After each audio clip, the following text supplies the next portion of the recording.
গন্ডাছড়া মহকুমা থানা সংলগ্ন এক দোকান থেকে রাবার শিট চুরির ঘটনায় গোটা এলাকায় চাঞ্চল্যের সৃষ্টি হয়েছে।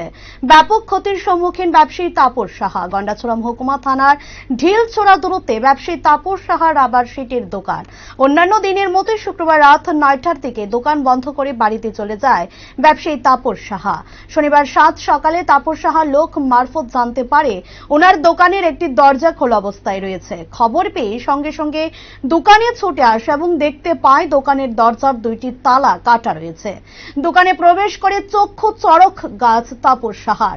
লক্ষ্য করে দেখেন দোকানের ভেতরে থেকে প্রায় 1.5 থেকে 2 টন শুকনো রাবার শিট চুরি হয়ে যায়। খবর দেওয়া হয় গন্ডাছড়া থানা পুলিশে।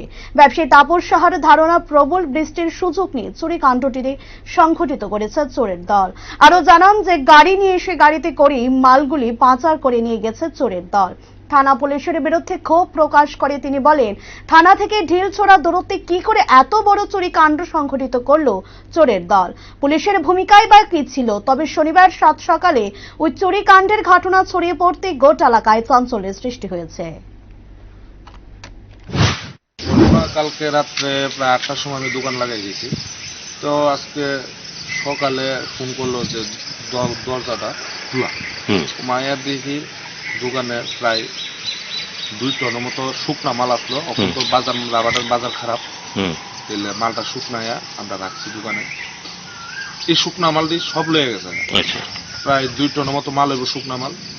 তাহলে যে দূর আমার মনের তারা গাড়ি লইয়া আইছে, আর থানার সামনে থানা এন্ট্রিকা থানা ডিল দিলে আমার দোকানতে ডিল দিলে থানা শব্দ হয়, এইভাবে তালাটি কাইটটা মালটি সব লেগে গেল।